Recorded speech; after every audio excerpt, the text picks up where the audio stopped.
Well, let's hope I don't continue this trend of starting each episode with immediately dying with the character from the previous one. I mean, the fact that I've recorded like 5 episode ones. The first woman kill of the day. Very paranoid about the helicopter coming. Wait a minute, why am I trying to quietly break into this house? I don't have to do that anymore. No cops. This person has a very odd placement of food. I don't know, they keep soya sauce and like flour upstairs in the bedroom. Actually, I don't want to think about that. Oh, man, a lot of people in this neighborhood were armed. Not like a little bit armed, like scary amount armed. Paranoid, schizophrenic styled armed. Like there's nothing wrong with owning a gun. There's nothing even wrong with owning multiple guns, but it's when you have the desire that every cabinet and every piece of storage in your fucking house needs to have a gun in case an intruder breaks in, you can easily be armed. That's when it kind of starts to become an issue. As soon as you start keeping a handgun next to the toilet in case someone breaks into your house while you're taking a shit, that's when it's gone a little too far. Alright, I just want to interject some thoughts I see about armor on Project Zomboid real quick. It's pretty common that you get opinions like this. People telling new players that armor sucks because zombies can still bite through it, and the best way is to just not get hit. These people, they're only half right. Learning how not to get hit by zombies is incredibly important in this game. However, where armor does work is when you inevitably fuck up, the armor will help your chances of not dying immediately. The only negative effect is having all the insulation to cause you to overheat. But you could actually pick and choose a select few items here that actually have minimum insulation and still provide a decent protection. Granted, nothing is 100%, but when you do mess up and get bit, don't you want as many odds in your favor as possible? All of my guns are kind of haphazardly scattered across various cabinets. I guess that's a good thing. In case someone breaks into my house, I can just easily run and be armed wherever I need. I'm also now paranoid of a government helicopter coming in. I'm armed to the teeth, watching the skies, hoping no government Black Hawk helicopter flies overhead. Oh fuck, I also need bleach and a mop so I could clean up all this fucking blood. This is probably such an unsanitary place to cook. There's diseased zombie blood all over the fucking place. And there's a dead body upstairs. Instead, I'm just gonna read up on how to be a carpenter. It's been a stressful 8 days for Norman. He's just gonna chill at home. Yeah, fuck it, I'll even day drink. I mean, this is basically how I de-stress in real life, too. I lock myself in my house, drink beer, schizophrenically look out my windows to make sure there's no helicopters coming for me. That's my definition of a fun afternoon. That's how I relax. Oh, it's rain. Thought that was the helicopter. Maybe being surrounded by all these guns is making me paranoid. Oh shit, someone's going postal outside. I better get my gun and investigate. Okay, does the helicopter come between day 6 and 9? Yeah, between 6 and 9. Today is day 9. It has to come today, no? Alright, magic radio box, tell me if the government is coming. Oh shit, air activity detected. Shit, there it is. Just leave me alone. Back off, government. Government is gonna find out I have a dead woman in my bathroom. Why is it still outside? Did it not have just fucked off by now? Dude, how is my character bored? There's a fucking helicopter outside. Should be scaring the shit out of me. I should be anxious as shit. I don't know, maybe he didn't map something so properly so the helicopter is still able to see me, because it's been like 2 hours. I haven't been outside. The helicopter is still outside. Like it's hovering as if it is seeing me. Like if it's still here by 7 o'clock, I should probably just hop in a car and put the pedal to the metal and just drive around the whole fucking day. Because it's clearly very interested in why there's a whole bunch of dead zombies outside of this one particular house. Eh, fuck it.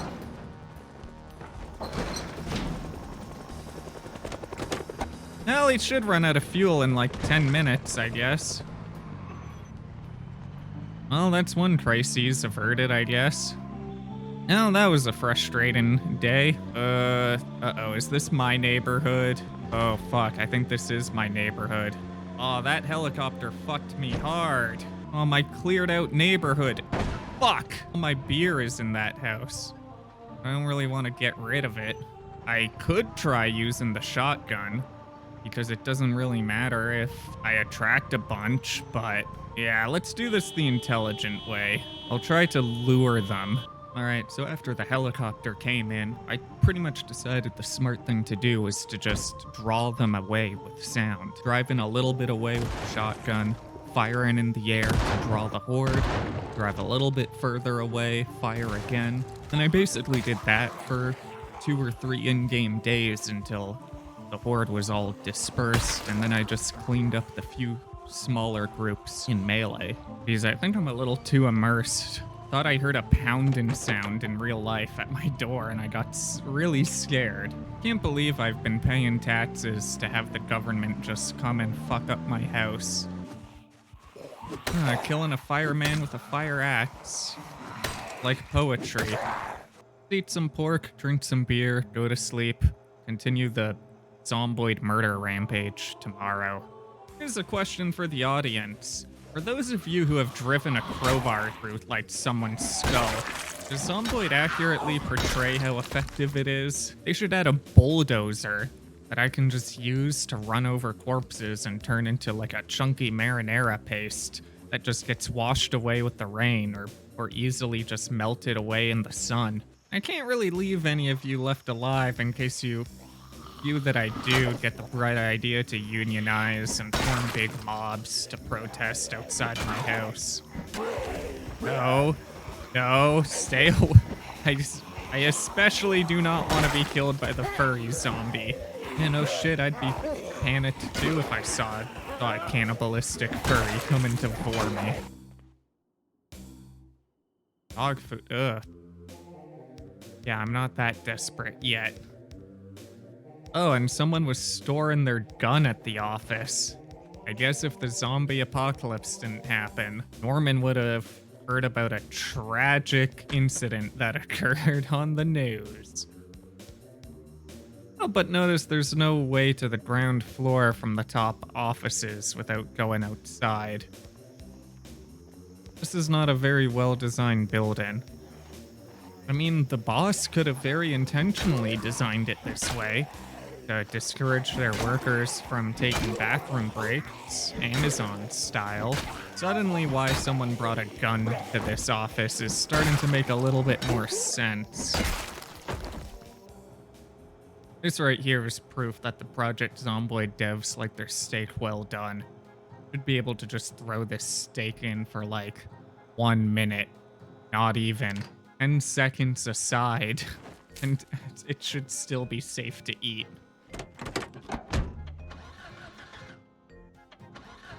Come on, baby. Got 1 liter of gas in the tank. Let's siphon as much gas as I can from this emergency vehicle.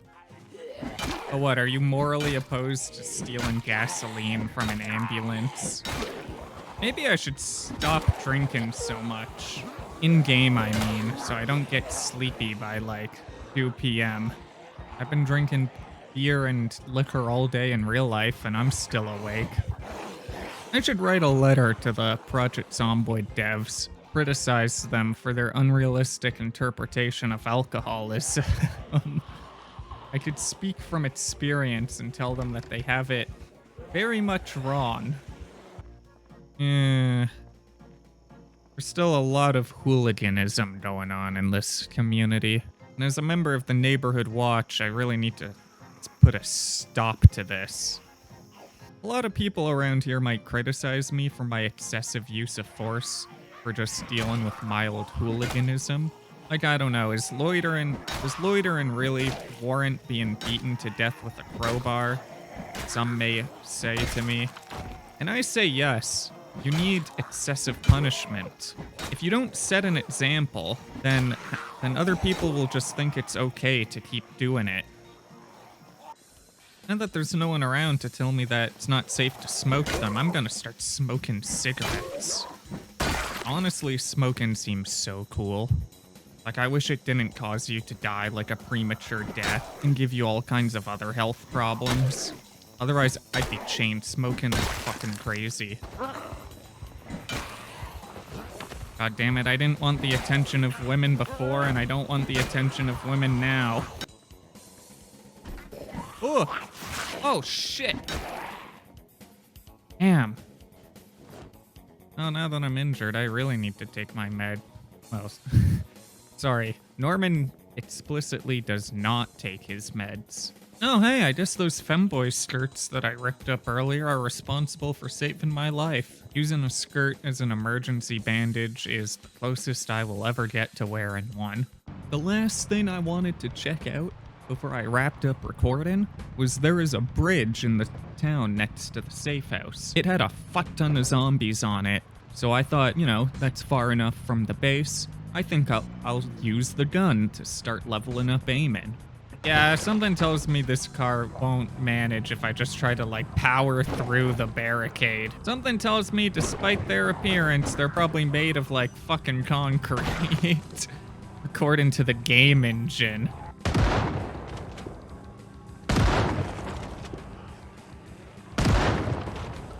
Okay, I regret this immediately.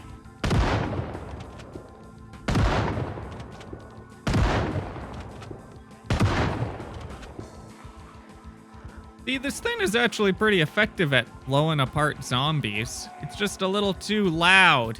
See, I'm kind of looking for, forgive the horrible pun here, a bite to eat. And something tells me these guys aren't gonna give me a suggestion I'm gonna like. I have a bad feeling about this place. For some reason, I'm gonna dip.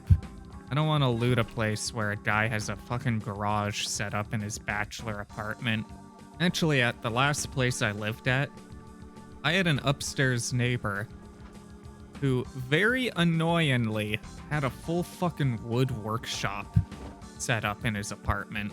Like, the amount of times I'd be just like trying to record a video or just like enjoy a day off, only to hear like excessive sawing and like hammering.